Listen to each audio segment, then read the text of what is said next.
Assalamualaikum warahmatullahi wabarakatuh. Perkenalkan, nama saya Salsa Sarah dengan NIM 210240140063 dari kelas A1 Teknik Informatika Universitas Islam Makassar. Di sini saya akan menjelaskan 5 alat atau item yang telah diberikan dari mata kuliah troubleshooting. Yang pertama, motherboard. Jadi ini dia alatnya.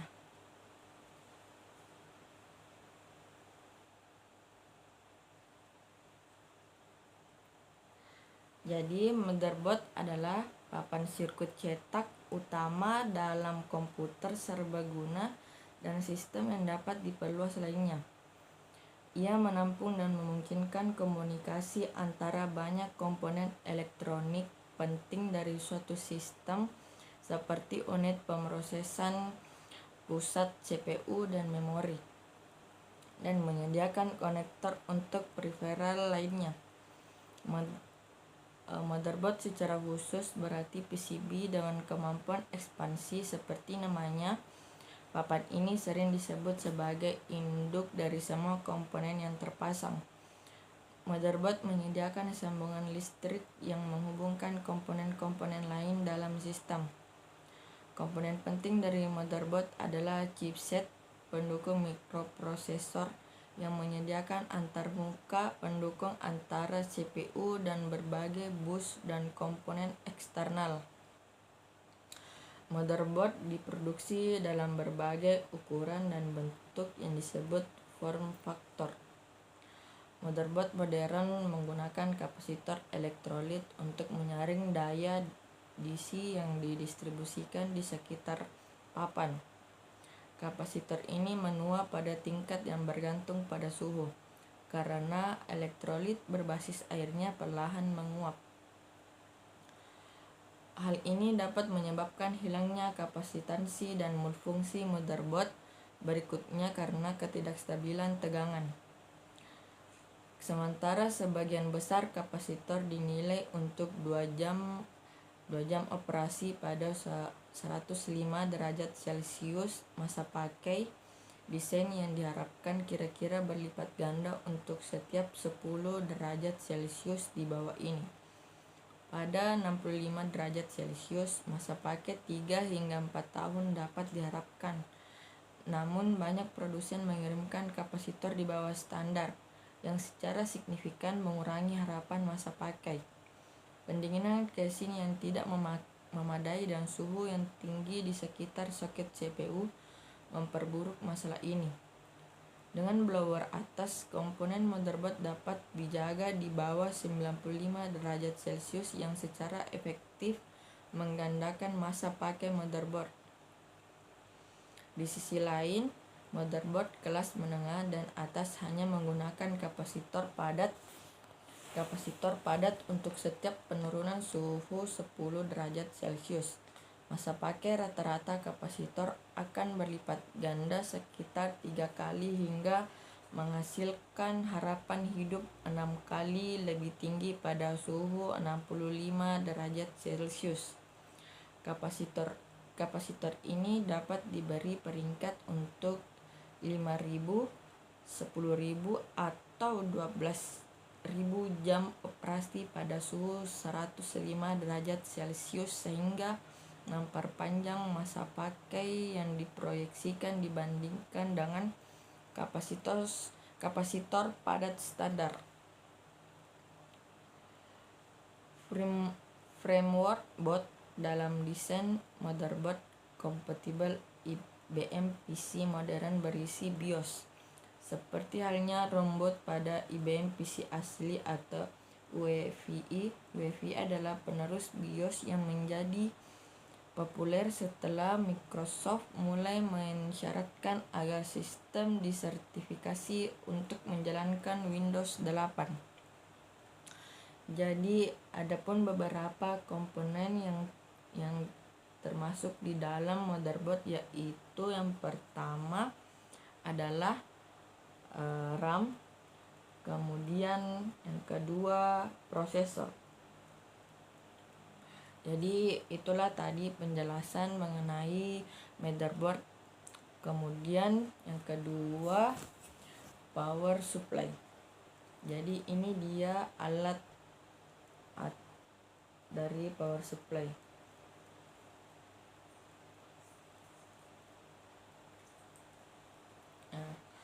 Power supply adalah komponen perangkat keras yang menyediakan listrik untuk memberi daya pada komputer dan perangkat lain. Ini mengubah arus listrik yang ditarik dari sumber listrik seperti garasi, baterai, atau generator ke format yang benar dan meneruskannya ke perangkat. Power supply dapat melakukan banyak hal untuk memenuhi kebutuhan listrik Anda.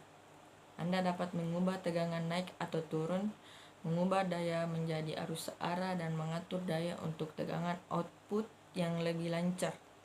Untuk lebih jelas, tenaga listrik dapat berfungsi sebagai tenaga listrik dan daya untuk perangkat elektronik seperti: pertama, mengatur arus listrik sehingga tidak melebihi batas maksimum perangkat.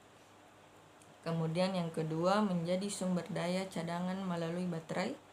Kemudian yang ketiga, mengubah arus tegangan alternator AC tinggi ke arus tegangan langsung DC rendah. Cara kerja power supply cukup sederhana. Setelah menyalakan komputer, ia melakukan pemeriksaan dan tes sebelum memulai sistem. Jika tes berjalan dengan baik, power supply akan mengirim sinyal ke mainboard yang menandakan bahwa sistem komputer siap untuk digunakan. Selanjutnya, sumber daya akan membagi daya sesuai dengan kapasitas yang dibutuhkan oleh masing-masing komponen. Power supply melakukan dua fungsi, menyalurkan daya dan menjaga arus listrik di berbagai komponen. Peran power supply secara tidak langsung sebanding dengan CPU. Ada 3 jenis utama power supply. Jenis ditentukan sesuai dengan blok yang membangun sistem keseluruhan dan sinyal output DC yang dihasilkan power supply, yaitu yang pertama, unregulated linear power supply. Kemudian yang kedua, regulated linear power supply. Kemudian yang ketiga, switch mode power supply. Untuk dapat berfungsi dengan semestinya, power supply akan memerlukan komponen yang lengkap di dalamnya. Sebab itu, bagi yang sedang mempelajari pengertian power supply juga harus mengetahui hal ini. Perlu diingati bahwa tidak setiap power supply yang digunakan pada berbagai mesin elektronik memiliki komponen yang sama. Nah, setelah memahami pengertian power supply, berikut 3 macam elektronik yang menggunakannya, yaitu pertama, perangkat komputer. Kemudian yang kedua, alat untuk mengelas. Kemudian yang ketiga, kendaraan elektrik. Nah, itulah tadi pengertian atau penjelasan power supply. Kemudian yang ketiga, RAM. Ini adalah alatnya atau itemnya. Nah, RAM atau random access memory menjadi salah satu komponen penting dalam komputer. Setiap perangkat yang memiliki komponen dalam komputasi akan membutuhkan RAM. Lihat perangkat yang Anda miliki sekarang seperti smartphone, tablet, desktop, laptop, kalkulator grafik, game system, dan sejenisnya. Semua itu menggunakan RAM.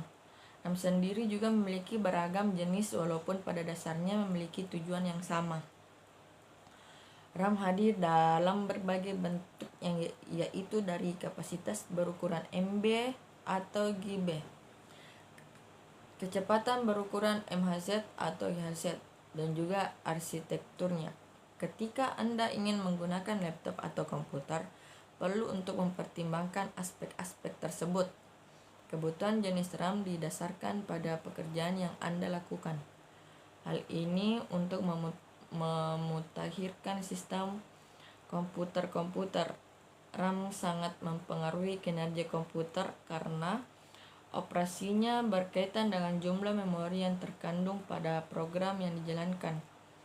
Jika memori yang digunakan untuk menjalankan sistem operasi dan program kurang memenuhi, maka akan menghasilkan kinerja yang lambat.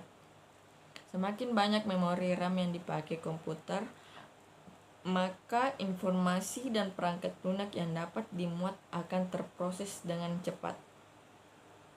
RAM pertama kali muncul pada tahun 1947 yang dirancang dalam bentuk praktis dengan tabung Williams. Ini merupakan memori akses acak pertama yang menyimpan data dalam bintik-bintik bermuatan listrik di muka tabung CRT. Dari sini bentuk RAM mulai dikembangkan menjadi memori inti magnetik pada tahun 1947 sampai 1970-an. RAM menjadi memori yang dapat mengakses acak beberapa program yang dijalankan. Dengan perangkat ini memungkinkan Anda untuk melakukan banyak pekerjaan sehari-hari di depan komputer atau laptop. Berikut fungsi dari RAM, yaitu pertama, media penyimpanan sementara, kemudian yang kedua, membantu kinerja prosesor, kemudian yang ketiga, untuk mempercepat akses komputer, yang keempat, memuat aplikasi, kemudian terakhir, bekerja dari satu program ke program lain. Ya, beberapa rekomendasi RAM untuk sistem operasi atau perangkat komputer.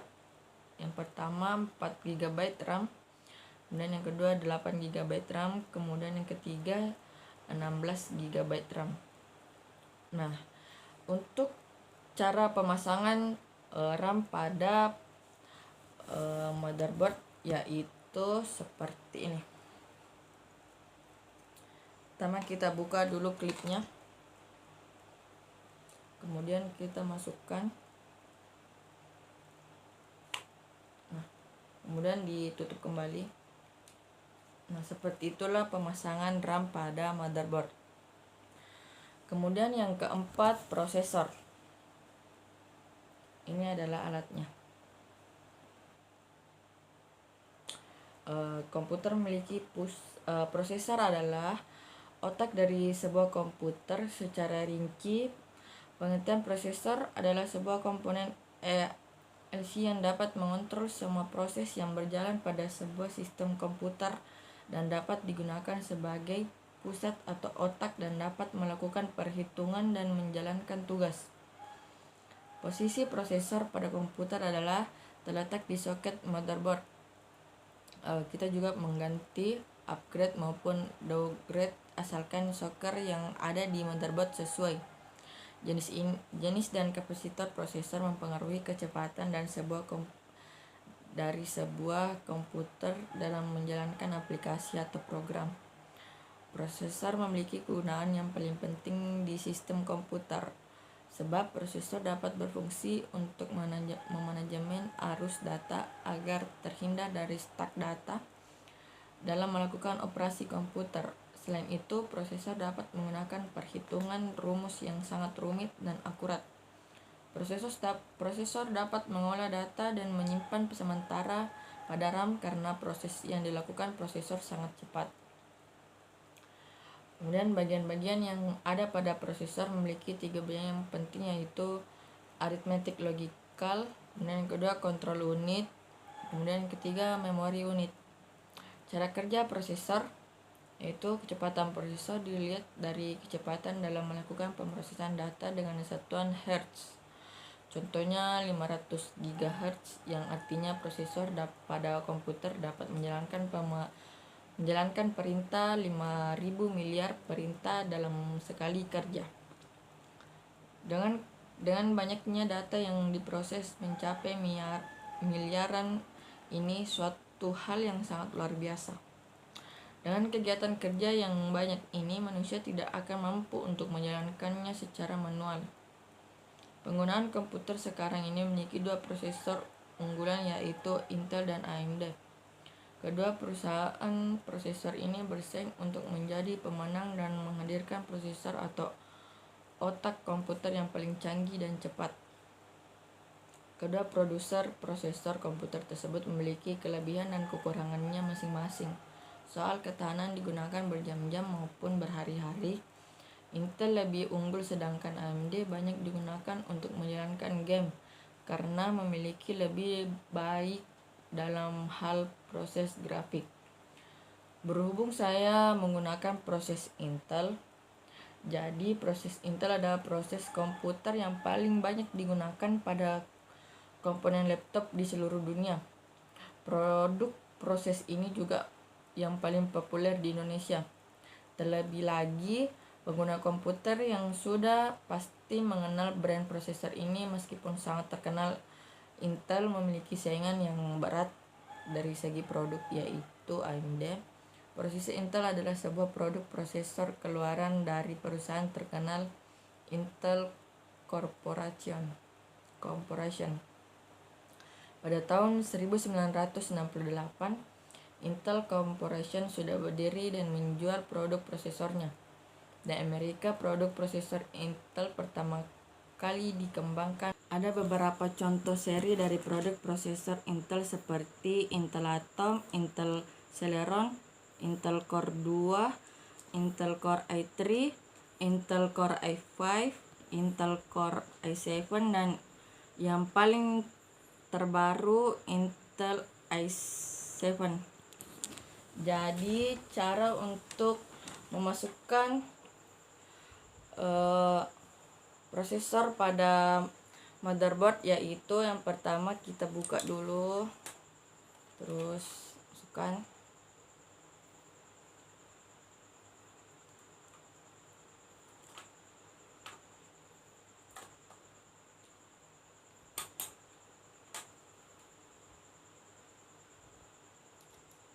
Nah, ini.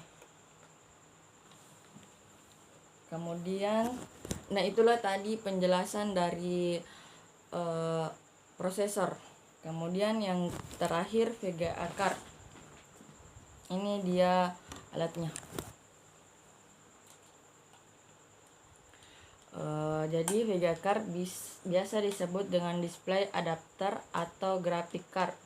VGA card adalah salah satu perangkat keras dalam komputer yang bertugas untuk memproses segala data dan informasi berbentuk grafis yang nantinya akan ditayangkan dalam layar TV, proyektor atau televisi yang kamu miliki. VGA card sendiri telah ada dan tertanam atau terintegrasi dalam Central Processing Unit (CPU) dan motherboard. VGA yang tertanam dalam CPU dinamakan dengan Accelerated Processing Unit, sedangkan VGA card yang tertanam dalam motherboard dikenal dengan sebutan onboard video. Dengan tertanam atau terintegrasinya VGA card dalam komputer memiliki berbagai kelebihan seperti lebih praktis, daya yang dibutuhkan tidak terlalu banyak, serta bisa lebih menghemat biaya karena tidak perlu membeli VGA card lagi. Jenis VGA card yang tertanam ini sangat cocok bagi kamu yang memerlukan tampilan grafis yang berkualitas tinggi. Perangkat keras ini juga mengalami sejarah yang cukup panjang sejak pertama kali diciptakan.